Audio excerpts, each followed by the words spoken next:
YouTube, what's happening? It is Sunday, June 30th. As you can see, there is a full slate of games, and you can see how early they start.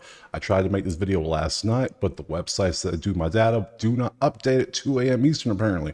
It's a little bit later, so we're doing this as best we can. So, drop a like, subscribe if you haven't, because as you can see yesterday, we ended up green. We started off rough.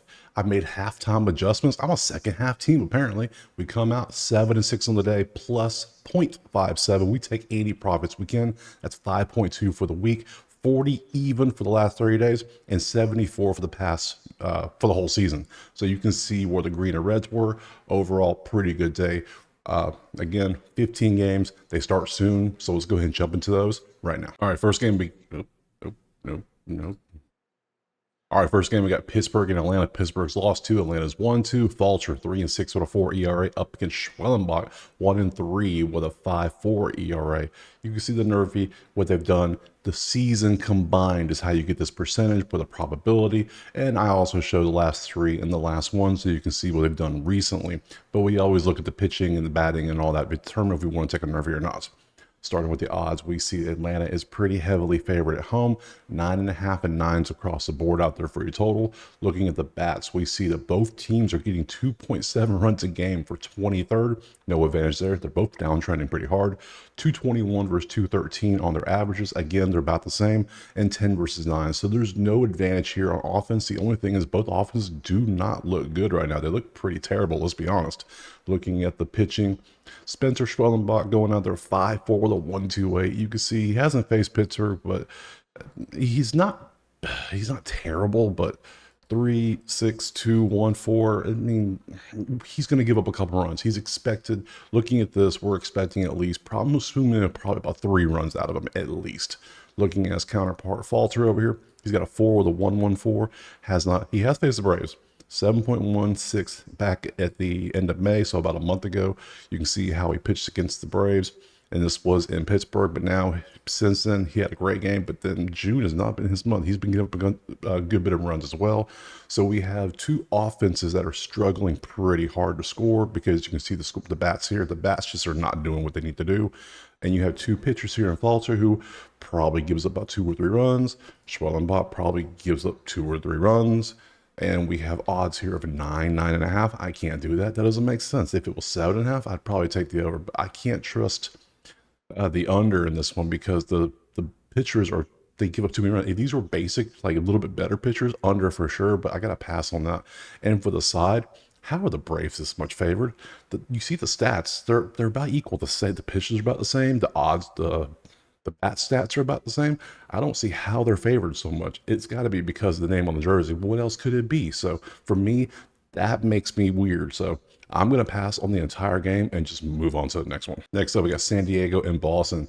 Padres 5-game winning streak. Boston 3-game losing streak. Waldron 5-6 with a 3.43 up against Winkowski 1-1 with a 3.26. You see the nerf is 42.7. We got to have terrible bats and pretty great pitching to look at that, so we'll go forward with that. Odds, we see that Boston's slightly favored at home across the board. We have 10s with 9.5 out there, so they're expecting a high scoring game.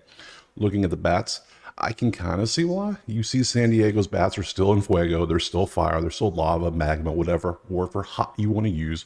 9.3 runs a game in the last 3 for number 1. 325 batting for number 2 all over the last 3 games, and only striking out 6.7. You like that? It's pretty good. Boston's only getting 2.3 runs a game in the last 3 for 27th. They're batting 190 as a team. That's not good. Anything below 200 is not where you want to be. So 26. So we have massive advantages here for San Diego when it comes to the bats. Looking at the pitching, Winkowski's going out there. He's only pitched 1 game in June. It was against Toronto. 6 hits, 2 earned. Not a bad start. That's what you want to have a starter for 6 innings. And back in May, you can see he pitched 6 total innings, and you can see what he did. So we don't know much about him, but all we know is he hasn't been bad. But he's only pitched, a total of 12 innings this year. So that doesn't... I mean, you can go back to April if you want. Let's go a little deeper and just see if anything stands out. He hasn't faced San Diego at all this year, so nothing stands out except, yeah, Baltimore 9.43. But that's way back in April. We don't care about those anymore. Recently, he did this. So, let's look at Waldron. Waldron, ever since he figured out how to throw this pitch that nobody can hit, dude has been great. 2-1, 2-1, 1-0, 2. Yeah, anytime I see it, like an article about how he figured out how to throw, what was I think it's the knuckleball that better than anyone in the league, and all of a sudden he's unhittable. All of a sudden, like yeah, dude's been on fire. It's crazy. So he's pretty good. I would say he has the advantage overall because you can see, yeah, his season numbers aren't that great because we're looking back how he was before he started figuring out. Look at these numbers. These numbers are, ugh. But recently, dude's figured it out. So I would say he gets the advantage. You obviously give San Diego the advantage. You look at the odds. San Diego's plus money. I like that. We like teams on streaks. And as we see, San Diego streaking. And in baseball, you take the streaks, you take the trends because it's hard to break a trend in baseball because they play back to back to back to back to back. They don't have time to adjust. So I am going to take San Diego plus money on the money line. We're not going to touch a total, just San Diego money line and move on to the next one. Next up, we got Miami and Philly. Miami won yesterday. Philly was a 220, 240 favorite. I said, nah, not today. That's what happened. Miami got the win. Philly literally might be a fade until their stars come back because it's like they're just not even trying. They're falling apart without Harper there, and that's Schwarber. They're falling up. They don't know what to do. It's hilarious. So either way, Miami's won one game. Philly lost one game. Chirinos, no record, only 10 innings, but 2.7 ERA, not bad. Suarez 10-2 with a 2 RA. We know Suarez is a beast. We see the Nerfy. Let's look at the odds and see what we get here. Philly again rocking the 250 belt when it comes to the money line favorite. I'm gonna tell you right now, I ain't doing it. I don't care what it is. I ain't doing it. So I refuse. It's Philly. Total 8.5 and 8s across the board. Look at the bats. We see that they're about equal. 3.3 versus 2.7. Slight advantage Miami. 235 is 215 their last 3 games. Slight advantage Miami. And you can see the strikeouts as well. Now, there's no advantage here, but we know there's advantages here. So let's be honest. He hasn't faced Miami recently, but you can see he's not untouchable. He can be touched. So you can see Colorado did. He pitched 2 innings against St. Louis. Only pitched 23 pitches. 8-2, 6-1, 6-1, 8-4-2. He can give up some, depends on how much he wants to. So, but he's still a great pitcher, let's be honest. And Chirinos, on the other hand, has only pitched 2 games. So we can see 3-1 at 8-2. Those are good numbers too. So what we have here is 2 pitchers looking pretty good. We got 2 bats that aren't looking good. We have a Nervy at 54.7 based on what they've done in the past season, probability-wise, road and home adjacents. I'm going to take the Nerfy in this one. I think it's going to be worth taking because I don't think their bats can do anything. I know Miami shouldn't score against Suarez, and I don't think Philadelphia's bats are good enough to score on Chirinos here because even though it's only 2 games, it was Casey and St. Louis. Those aren't bad batting teams. So I'm going to rock with the Nerfy in this one. Looking at the totals, 8.5. I'm not taking the money line. I cannot take the money line because I just can't do it. So I think I'm going to take the Nerfy. And with these bats, what they are, I'm going to take the under 8.5 as well. We'll take those 2 and move on to the next one. All right, next up, we got the Yankees and the Blue Jays. Yankees lost 1, Blue Jays won 1. You can see Cole 0-1 with a 9 ERA given. It's only been 8 innings. Gausman 6-6 with a 4.26 ERA. Nerfy, you can see what it is based on what they've done this season probability-wise. Odds, we can see that the Yankees are a slight favorite on the road. 8s across the board with 1 7.5 out there. Interesting.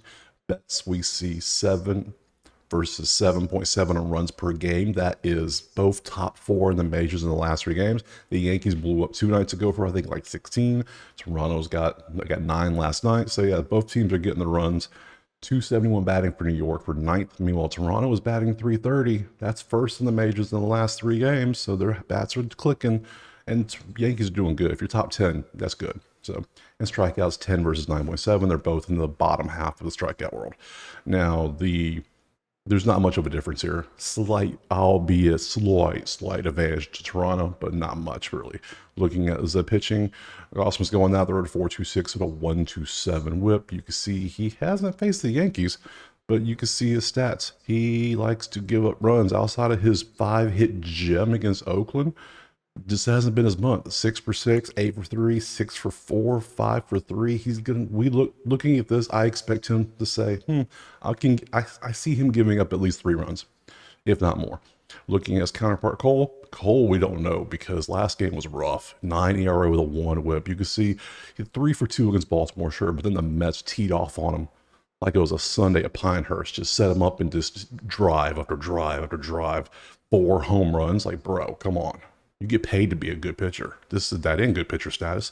You set a record for the first time ever, 4 home runs with no strikeouts. That's not good when you're wearing those pinstripes. Anyways, so we don't really know what Cole hasn't had a good game yet. He's had an okay game because it's his first game, but then he got roughed up. Is he going to bounce back? Is he going to fall off? Is he going to pull Blake Snell? We don't know what's going to happen. Is the Cy Young cursed? That might be the real question. Is the Cy Young cursed? I think it is. So we don't know what we got here. So for the meantime, I say both pitchers probably aren't that good. And with the bats being hot in fuego, we have a 7.5 out there. I use these lines, these are the most popular books in America.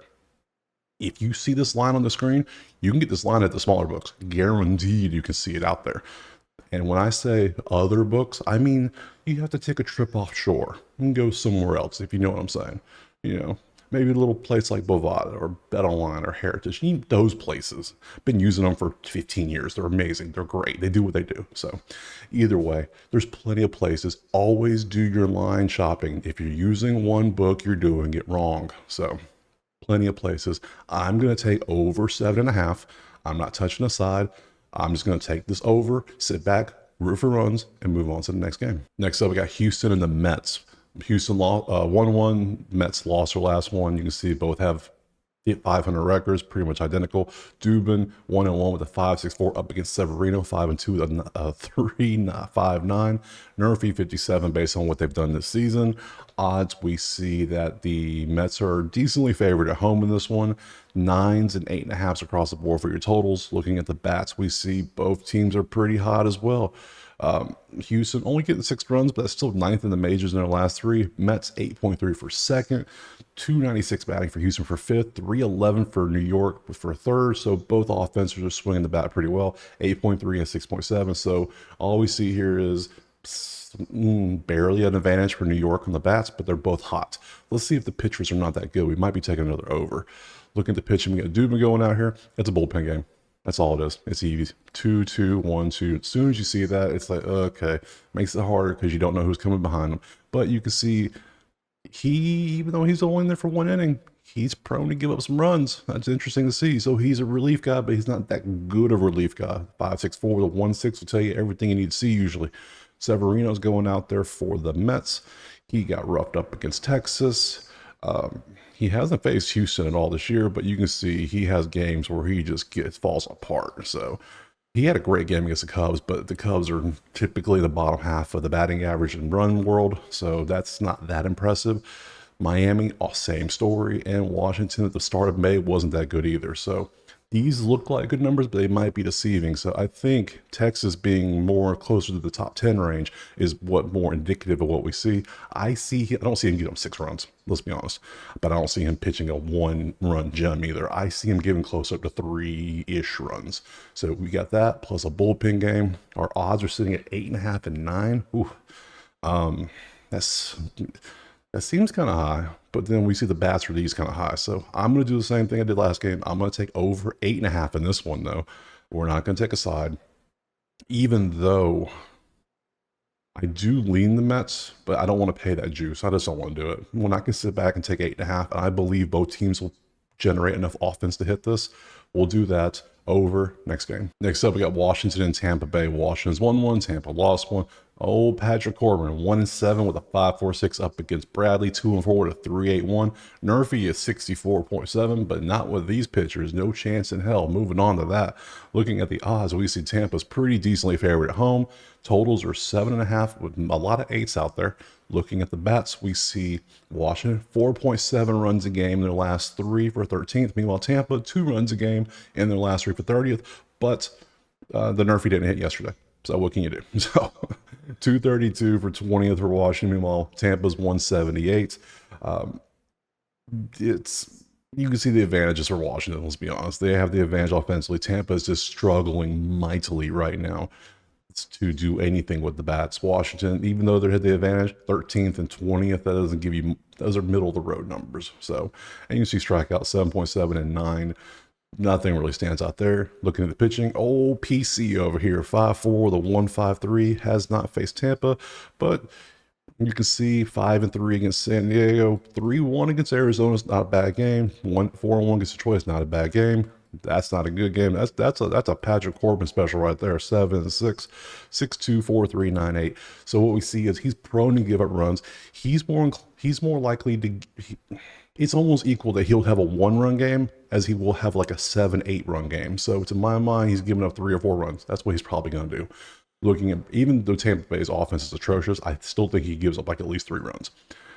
Bradley, you can see he had a 999 game, but outside of that, 3-1, 3-0, 7-2, 2-1, he's doing much better. So we can see Tampa has the advantage when it comes to the pitching because he's only had 2 rough games. It hasn't faced Washington.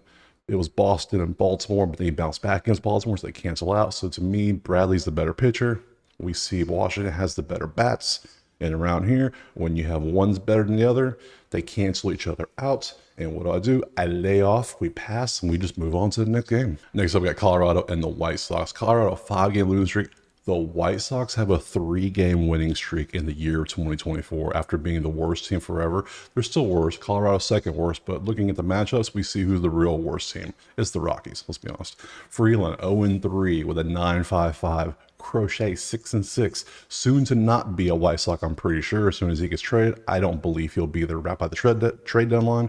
But he's going to have some offers, I'm pretty sure. 3.05 ERA. Nerfy, 63.2. Maybe we'll look at the stats. Looking at the odds, we see that the White Sox are minus 190. Oh my God. I mean, I know Crochet is good. Let's be honest. We know it's the White Sox. If you're putting 190 anything on the White Sox, call the number right now. Stop the video, look up the number, call them, and talk to them until you come to your senses, because this makes no sense at all. It's no, I just can't. I can't. 7.5 of the totals. Looking at the bats, we see Chicago 5.7 runs in the last 3. Sure, they're batting 270, pretty good. They're both 10th and 11th. Colorado not doing good, 2.3 for 27th. They're only batting 124 in the last 3. That is atrocious. That is awful. And that's for 30th. And looking at the pitching, yeah, Crochet is going out there. Look at his game log. He's 305 with a .94. He hasn't faced Colorado. 5-hit gem, 5.2 innings, 9 for 3 against Houston, 2-1, 3-1, 5-1. His strikeouts were 6-8, 13-10, 8. He's gone down only 6 in a gem against LA, but it was the Dodgers, let's be honest. They don't strike out that much. So you can see those are his numbers. They're pretty good, let's be honest. That's why I think he will be wearing a different jersey within the next couple months. So Freeland, on the other hand, game log, he has 9.55 with a 1.54. His last game, 6 innings, only 1 hit. That's a gem as well. Those are pretty good. Before that, he hasn't pitched since April. In April, you can see he was not good. So his first game back against Washington, he pitched pretty good. So it sounds crazy. It sounds so crazy, but the Nerfy 63% based on what they've done this year. The Nerfy has hit in back-to-back games now.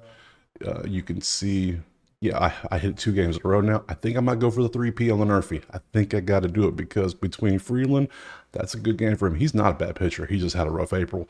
I think he should be fine against Chicago. And I know I would be shocked if Colorado scores on Crochet in the first inning. So I'm going to take the Nerfy in this one. Odd-wise, I can't take it under 7.5. I would never do that. I can't take it over. And I'm not putting money on Chicago minus 190 against any. It could be a high school team. I'm not doing it. I can't do it. So we're going to take the Nerfy. Other than that, we're leaving it alone. We're moving on. Next up, we got Cleveland and KC. Cleveland won the game yesterday.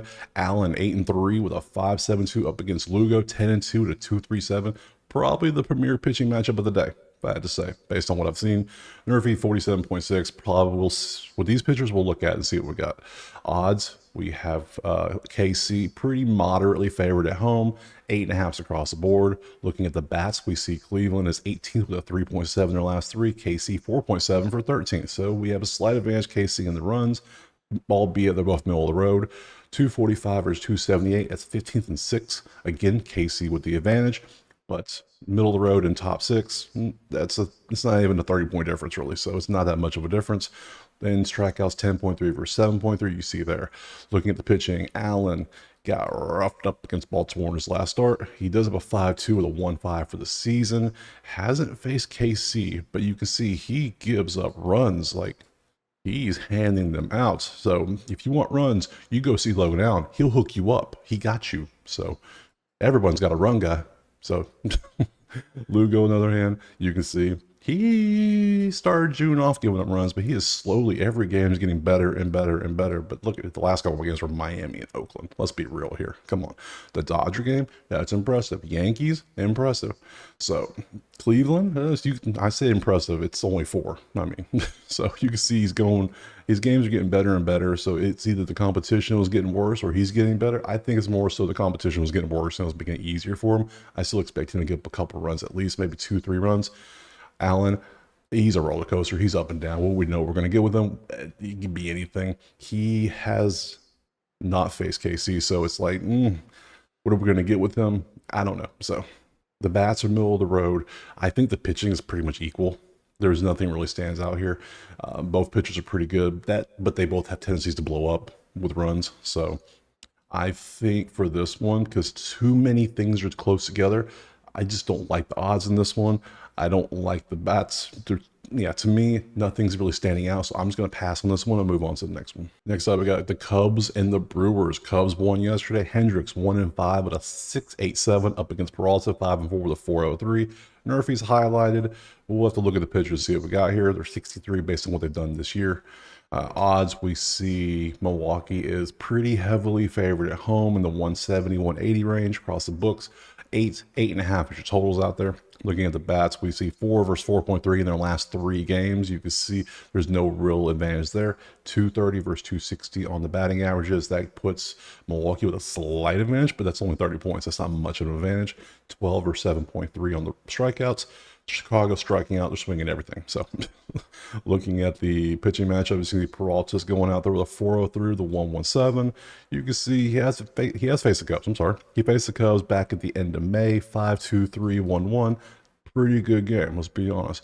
Outside of that, you can see he gives a 3.3602. That averages out about 3 runs in his last 6. That's what I'm expecting out of him on a probability based on what he's done. And Hendricks, on the other hand, 6.87 to 1.49. He has a super high ERA, but I said this last time he pitched. Dude has not given up much. And he got to 7 innings against San Fran. That's pretty good. Only 2 earned, only 5 hits against San Fran's impressive to me. And before that, only 2 hits in 5-2. Yeah, he didn't go a full quality start here, but these are impressive numbers. His ERA is back from when he was giving this up in April and May. So because that season, everyone looks at season data. I don't care what you did in April. I don't care. I want to know what you did in the last few games. Last time, 5-6 games, that's what I care about. So you can see, to me, I slightly lean Hendricks, to be honest. I think he's a little bit better currently. Peralta, not a bad pitcher, let's be honest, but his numbers are giving up. He's right currently in June. He's giving up more than Hendricks is. Hendricks is doing better to me personally. So with the bats being where they are, we slightly lean Milwaukee in the bats and slightly lean the Cubs in the pitching. That means we cancel each other out. And around here, when they cancel out, we move on to the next game. So that's what we're going to do. Pass. Next up, Cincy and St. Louis. Cincy won yesterday. Hunter Green 5-3 with a 3.79 up against Lance Lynn, 3-3 with a 3.86. Pretty good for Lance Lynn this year. Murphy's 58. We'll have to look at the stats better, see if that's something we're standing out. Odds, we see that it is basically a pick 'em. Some places have St. Louis favored. You pick the best number that you like. 7.5 and 8's on the board out there. Looking at the bats, we see Cincy has the advantage. 6.7 runs in their last 3 for 6, while batting 297 for 4th. St. Louis, 3 runs a game for 21st, while batting 200. We have almost a 100-point difference in batting average, and we have a 3.7 run difference in runs. So Cincy, big, massive advantages, huge even when it comes to the offensive advantage here. Looking at the pitching, Hunter Green's going out there. He hasn't faced St. Louis recently, but you can see he is getting worked by teams a little bit. 3 hits, 5 earned, 5-4, 3-2, 7-6. That's 2. He had a gem against Pittsburgh, so I give him that. So outside of these, he's had 1 gem and he's had a couple. He's been a rough month. Let's just put it that way. Lance, on the other hand, he's up and down. He's your roller coaster. So you can see he has faced Cincy. He was back here 6 innings, 5-3-1. Not a bad game. Let's be honest, pretty good numbers. But it's in June 6-4, 4-3, 10-5 against Miami of all teams. Miami did this to him. So we see what we get. We're probably closer to the 3-ish earn mark with him. Hunter Green, same, probably 2 to 3 earn runs. So we're already sitting those numbers. We see the odds we get 7.5s out there, and we have Cincy's pretty favored heavily. I would say there's no real advantage in pitching. I don't like Lance Lynn. He's one of my 3 that I lay off when they play because of history. Everybody has that no bet list. Yeah, I got him too. Patrick Corbin, Lance Lynn, and Manoah. But Manoah's out for the season, so he can't hurt us no more. So, but these 2 are both pitching today. So, but looking at since he clearly has the offensive advantage, I would say pitching's pretty close. So with the odds being where they are, I'm going to take Cincy on the main line. I'm going to personally fade Lance Lynn. I'm going to rock with Hunter Green. We're not going to take an over-under in this one. I say that, but the more I look at their stats, the more I want to. So I know I'm taking Cincinnati money line. I know I'm doing it because of the fact Cincy's bats are way better. I want to fade Hunter Green too, just to be honest. I want to fade both pitchers. We're going to do that with the odds. We're going to take Cincinnati money line, and we're going to take over 7.5. We're going to do both. Enjoy it. It's Sunday. Move on to the next game. The best part about this is when I get to talk about games, and then you guys get to watch me literally have a mental breakdown for 2 seconds because I'm like, oh, nope, I want to take this team too. I want to fade him. You get to see me argue with myself. That's the fun part. That's what I laugh at when I go back and look at the editing. It's hilarious. So moving on, we have the Dodgers and Giants. Paxton 7-1, 3-3-9 against somebody to be determined. We don't know yet. It has not been announced. You would think when they play early on Sundays, they would announce this, but no, San Fran, Milwaukee, they're habitual line crossers when it comes to things like this. So either way, Nerfy 52.1 based on what they've done this year. Looking at the odds, we see LA is slightly to moderately favored. MGM and Caesars like, we ain't putting lines out until we know who's pitching. I like books like that. How can you bet on a team when you don't know who's pitching on baseball? It's their starter. Come on. 9s and 8.5s across the board. Looking at the stats, you see both offenses doing pretty good. LA more so, 7 runs in their last 3 for 4th. San Fran, 5 runs for 12th. Advantage LA, but not by much. They're both doing good. 264 versus 237. Advantage LA. 9-3 versus 8-7 on strikeouts. No advantage there really. So you see LA has a slight advantage with the bats, but they're both doing pretty well. So, but since we only have one pitcher to talk about, we have Paxton, 3-3-9 with the 1-3-0. He hasn't faced San Fran, but you can see his stats. Last 3 games have been great. Pitt got him for 6, and a couple before that, Cincy got him for 5. But he's pretty good. I would say he's probably good for giving up 2, maybe 3 tops. That's an average game, so we see what we get. I can't show you San Fran because there isn't one, and around here, I don't know who's pitching. How can I bet on you? So since there is no pitching data for San Fran, yeah, Paxton's good. I don't trust who's going to be sent out. I don't trust any of that. To me, there's too many variables here. I'm just going to pass on it, move on to the next one. All right, next up, Detroit and LA. Detroit, 4-game losing streak. Angels with the beautiful comeback yesterday to secure the profits. It was nice. And they're on a 6-game winning streak too. Most people wouldn't know that. So Mize 1-6 with a 4.54 up against Anderson 7-7 with a 2.63. You see the Nerfy. We'll look at it later, see if it's worth coming back to. Odds, pretty much a pick 'em. You got favors on both sides depending on what book you're at, so you pick your poison there. Looking at the bats, we see the Angels had the advantage, 5-3 over their last 3 for 11th while batting 270, also 11th. Detroit 2.3 for 27th, 138 for 29. They're in Colorado range. That's not where a range where you want to be. So advantage LA heavily when it comes, not heavily, but pretty decently when it comes to the bats. Looking at pitching, Anderson's going out there 2.63 to 1.22. He has not faced Detroit. You see his stats for the month. He gave up 4 and 3. Other than that, a bunch of 1s. He's a good pitcher, I'll be honest. I would easily take him as a pitcher on my team if I had a team. So, dude puts up decent numbers. That's what you expect. He's probably good for 2 runs. maybe. And Detroit only it is bottom when it comes to the bats. Yeah, they're not doing too great. So yeah, I think he's probably good for about 2 runs. Looking at Mize, little bit different story. 9-3, 5-2, 4-1, 8. You can see what he does here. He has not faced the Angels. So you can see, I think he's probably good for 3 runs. So right there, we already got a 1-run advantage based on my assumptions. You know what happens when you assume around here, right? So with the bats being where they are, I say Angels have the better pitcher. They have the better offense, as you can see. They have the streak. In baseball, streaks matter more than any other sport because you're back-to-back-to-back days. And I think with them being pretty much a pick 'em, I'm gonna take the Angels on the money line. That's all I'm gonna do, and move on to the next one. All right, next up, Oakland and Arizona. Oakland lost 1, Arizona won 1. Medina 1-3 with a 5.25 up against Thought, I believe is how they say it now. 3-6 with a 4.45. Nerfy 47. We'll see if that's worth even talking about. Odds, we have Arizona is basically a 200 favorite at home. 8.5 across the board for the total. Looking at the bats, we see it's a close story. 3.7 versus 4.3. Slight advantage for Arizona. 235 versus 272. Moderate advantage Arizona when it comes to the bats for batting average. 10-3 versus 7. Oakland's going back to what they do is striking out a lot. They like to be like Seattle. They want to strike out more than anybody. So there you go. Big advantage Arizona that area. Looking at the pitching, we said Voss going out there 4-4 with a 1.18, has not faced Oakland. You can see, but gives up runs. So it's not many runs, but if you're giving up 4 runs a game, 1, 2, 3, 4 of your last 7 games, and then a 3 spot on top of it, not too good. Oakland, on the other hand, he has a 5.63. You can see his stats. Dude gives up runs as well. He had a couple. He did pretty good in 1 game. So he has not faced Arizona. But outside of that, he gives up runs. So I see 2 pitchers. They're prone to give up 3, 4, 5 runs.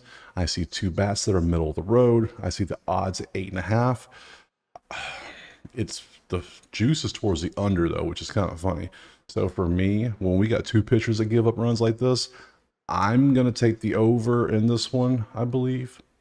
Yeah, so we're going to do. We're not going to take a side because I don't trust either team on the pitching, and the bats are pretty close. I don't see why Arizona's almost 200 favored. Nothing here stands out to me saying, hey, take Arizona. And we see pitching. Nothing stands out in pitching. So to me, I'm just going to take the over in this one of 8.5 and move on to the next one. All right, next up, Minnesota and Seattle. Minnesota won yesterday. Today they got Joe Ryan, 5-5 with a 3.4 up against Castillo, 6-9 with a 3.88. Murphy, 58.4 based on what they've done this year. We'll come back to that. It's in red. Odds, it is a pick 'em, depends on where you look. For some reason, DraftKings has it slightly slanted to Seattle. That's why you use multiple books, get the best line out there. Total 7s this time and 7.5. Looking at the bats, Minnesota 6.7 in their last 3 for 6. Yesterday's game was 5-1 Minnesota. 271 for 9th. So we have advantages for Minnesota because Seattle is 3 runs for 21st and 168 for 28. So we have pretty heavy batting advantage for Minnesota. Looking at the pitching, Joe Ryan is going out there with a 3.3 with a .96. Has not faced Seattle recently, but has been giving up some runs here and there. He had a couple games of 2-2-1, but 4-5. So it looks like he's good, more lying to give up 2 to 3 runs. 2 was against Oakland, 1 was against Tampa, and we saw Tampa's in the bottom 5 in offense right now. So that's not that impressive. This is actually more inclined. See, I'm thinking for like 3 runs from him here. Castillo, 4, 5, 2, 5. Good game against the Angels, but it's. Yeah, so we got 2 pitchers giving up runs. I have been burned on the under 2 games in a row now, and now they're tantalizing me with a 7 out there with these 2 pitchers and the offense of Minnesota doing this. I got to do it. I'm going to do it. 3rd time in a row. They've suckered me in. They had such good prices. I came in, I shopped, and I'm buying. I'm taking the over 7 in this one. I am not taking a side. Ryan has better numbers. Castillo does not have better numbers. What are the odds? It's a pick 'em. Oh, that's right. For some reason, I'm thinking Minnesota is favored by a good bit. Coffee hasn't fully kicked in yet, so I am going to do that. I'm going to take Minnesota money line, and I'm going to take the over 7 in this one and move on to that last game. All right, Sunday night baseball, Texas and Baltimore. What a matchup. A 6-game losing streak for Texas and a 4-game winning streak for Baltimore. Haney, 2-9 with a 4.17 up against Irving, 6-4. 374. Nerfy 38. The Yerfy's highlighted. No, not with these pictures. I can't do it. So, they're not that bad. So look at the odds. We see Baltimore is pretty decently favored at home. 9.5 across the board out there. For the bats, we see Texas is struggling. 2.7 in the last 3 for 23rd, while batting 238 for 16th. Baltimore 6.3 runs for 8th and 277 for 7th. Advantage Baltimore clearly on the bats. Looking at pitching, we got Haney going out there with 4-1 with a 1-3. He gives up 3 runs a game. That's what he's going to do. Outside of a couple good games against Miami, of all teams, which we know isn't that impressive. Miami hasn't been top 15 all season when it comes to offense, I don't believe. Maybe for like a game or two. But other than that, they've been bottom, hence their record.